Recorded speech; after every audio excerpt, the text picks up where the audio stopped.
जय हिंद साथियों, स्वागत है आपका अपना यूट्यूब चैनल पीके स्टडी वे पर। आज हम टेंस के पार्ट 2 को जानते हैं कि इसका मुख्य बात क्या है। हम लोग अगले वीडियो में टेंस के बारे में जाना था, यानी कि टेंस को बेसिकली 3 पार्ट में बांटा गया है, यानी कि प्रेजेंट टेंस, पास्ट और फ्यूचर, यानी 3 भाग में है। और पहला है प्रेजेंट, और सभी ओवरऑल टेंसेस के 4 भेद हैं। पहला यानी कि प्रेजेंट टेंस का भी 4 भेद है, पास्ट का भी 4 भेद है और फ्यूचर का भी 4 भेद है हम लोग प्रेजेंट को लिए थे, यानी कि प्रेजेंट को हम लोग पहले जानेंगे, उसके बाद पास्ट को, उसके बाद फ्यूचर को। यानी कि प्रेजेंट टेंस का सिंपल प्रेजेंट पार्ट को हम लोग जाना था।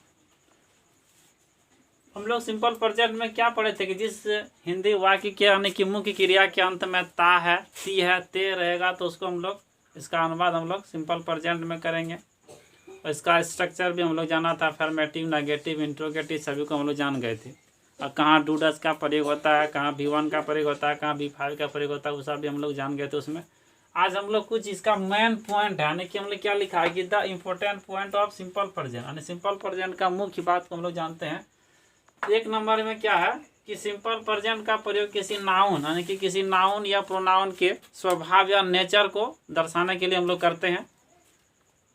इंग्लिश में है कि simple present is used to show the nature और हैबिट, किसका, तो नाउन और प्रोनाउन का। ठीक, 1 नंबर में हम लोग इसका एग्जांपल लिए कि वह झूठ बोलती है। किसी का आदत होता है कि हमेशा वो झूठ बोलता है या बोलेगी, मतलब कुछ भी हो, इसमें कोई जेंडर पक्षपात का बात हम नहीं कर रहे हैं। तो वह झूठ बोलती है। देखते हैं कि हम लोग इसका अनुवाद करेंगे कि वह, तो सब्जेक्ट हो गया, इसको हम लोग सी में रखेंगे। और सी जो है ना, ये मेरा थर्ड पर्सन सिंगुलर नंबर है, इनके साथ भी 5 आएगा, इसीलिए सी वह बोलती है। पहले हम लोग वही बनाएंगे, इसको हम लोग छोड़ देते हैं अभी। सी टेल्स, एस हम लोग इसलिए लिखे कि यहाँ third person singular number subject था, इसके कारण V5 लगा, जो स्ट्रक्चर यहाँ लिखा हुआ है। टेल्स, ALIE, लाई हो गया कि वह झूठ बोलती है। दूसरा एग्जांपल है कि मैं दूसरों की मदद करता हूँ। किसी का आदत होता है किसी का मदद करना, कोई काम कर देना, किसी का सहायता कर देना। इसका हम लोग देखते हैं कैसे बनेगा ये। तो सब्जेक्ट इसमें मैं है कि मैं दूसरों की मदद करता हूँ, तो आई हेल्प।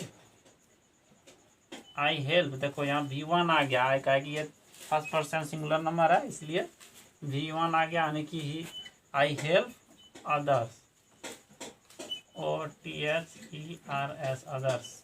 ठीक, ये हो गया।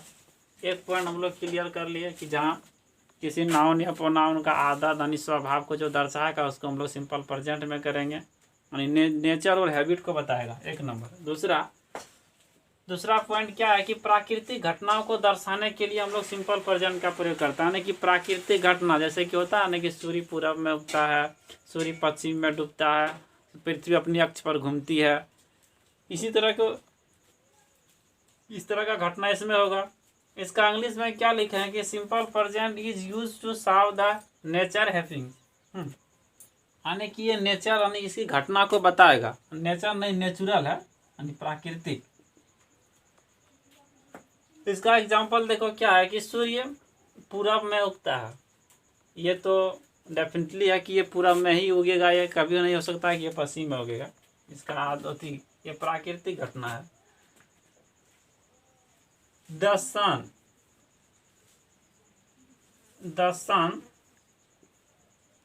Rises in the east. देखो द आर्टिकल है, इसका भी वीडियो हम बनाएंगे। आर्टिकल यानी किसी भी खास नाम के पहले हम लोग द का प्रयोग करते हैं कि द राइजेज मतलब क्या होता है, उगना, इन प्रीपोजिशन है, द फिर आ गया इसमें आर्टिकल, ईस्ट में पूरा होता है। दूसरा एग्जांपल है इसका कि सूर्य पश्चिम में डूबता है, तो इसका भी हम लोग सेम बनाएंगे, खाली उगना की जगह हम लोग डूबना लिख देंगे। द सन सेट, इस डूबने का क्या होता है, सेट ऐसा लगा दें का थर्ड पर्सन सिंगुलर नंबर है, इन द वेस्ट, यानी कि ये है वेस्ट मतलब क्या होता है, पश्चिम होता है। हम लोग इसको जान गए। अब इसके और दो पार्ट है, उनको भी जानते हैं।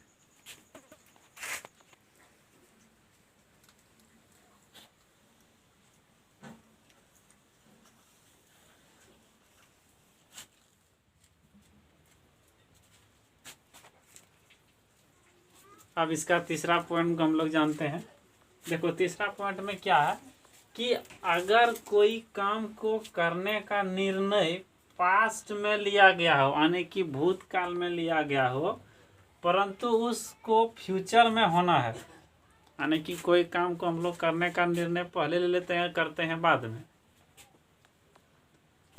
यानी कि पास्ट में उसका निर्णय लिए हैं और करेंगे फ्यूचर में, तो इस कार्य को हम लोग सिंपल प्रेजेंट में ही अनुवाद करेंगे। जैसे कि क्या एग्जांपल है कि प्रधानमंत्री कल देवघर आएंगे, हम लोग इसका निर्णय पहले ले लिए हैं, लेकिन प्रधानमंत्री देवघर आएंगे कब, तो देवघर आएंगे कल, यानी कि उसका निर्णय पास्ट में लिया गया है, लेकिन होगा वो कार्य फ्यूचर में, तो इसलिए इसका अनुवाद हम लोग सिंपल प्रेजेंट में ही करेंगे।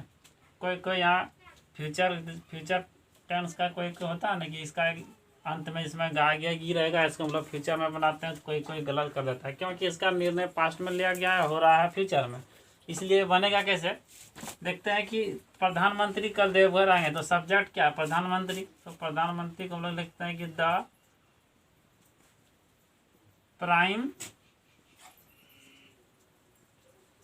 प्राइम मिनिस्टर कम्स, यानी कि आना का, कम्स टू देवघर,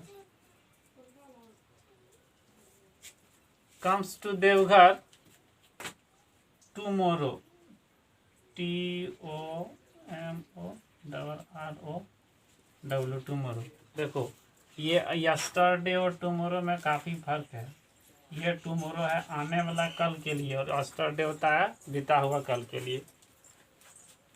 ये हो गया पहला पॉइंट, क्लियर हो गया, यानी कि जिसका निर्णय हम लोग पास्ट में लेंगे, यदि उस काम को हम लोग फ्यूचर में करेंगे, तो उसका ट्रांसलेट भी हम लोग इसका ट्रांसलेट हम लोग सिंपल प्रेजेंट में करेंगे। जैसे कि यहाँ देख लिया हम लोग एग्जांपल कि प्रधानमंत्री कल देवघर आएंगे, तो इसका क्या ट्रांसलेट हुआ कि the prime minister comes to Deoghar tomorrow.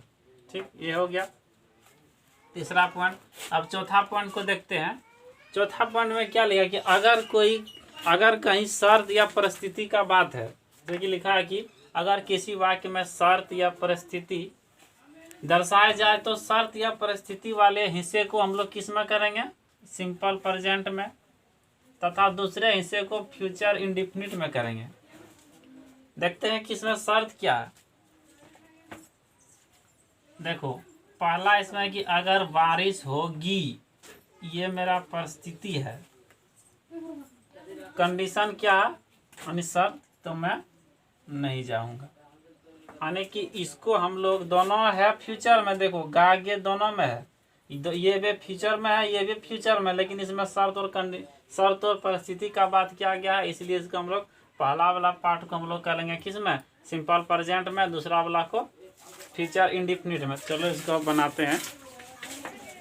लिखा था कि अगर बारिश होगी तो मैं नहीं जाऊंगा। चलो इसको बनाते हैं। इफ इट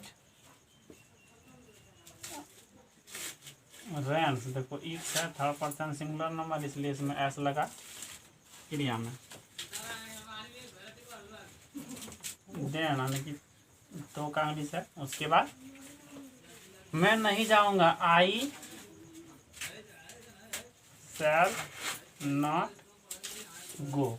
ठीक है, यानी कि ये ये है मेरा फ्यूचर इंडेफिनिट का, ये मेरा परिस्थिति था, इसका दूसरा वाला था कंडीशन, तो हमको बना लिए इसका हम लोग। चलो यदि आप लोग इस वीडियो को क्लियर देख लेते हैं कि मेरा पहला वीडियो सिंपल प्रेजेंट का जो है, उसके बाद सेकेंड वीडियो उसका ही भाग है, यदि आप लोग इसको पूरा देख लेते हैं कि दुनिया का कोई भी एग्जाम हो, कॉम्पिटिटिव कोई भी एग्जाम होगा, ये आप लोग क्लियर कर सकते हैं। यानी कि सिंपल प्रेजेंट का काम खत्म हो गया। सिंपल प्रेजेंट से इतना ही भाग आएगा। चलो, इस वीडियो को यदि आप लोग को अच्छा लगेगा तो शेयर और लाइक जरूर करिएगा और सब्सक्राइब। कहते हैं कि यदि कोशिश करे इंसान तो उसका सहायता करे भगवान। इसलिए आप लोग भी पढ़िए बढ़िया से और थोड़ा सपोर्ट करिए। लाइक और सब्सक्राइब थोड़ा ठीक से करिएगा। Thank you. इतना ही रखते हैं।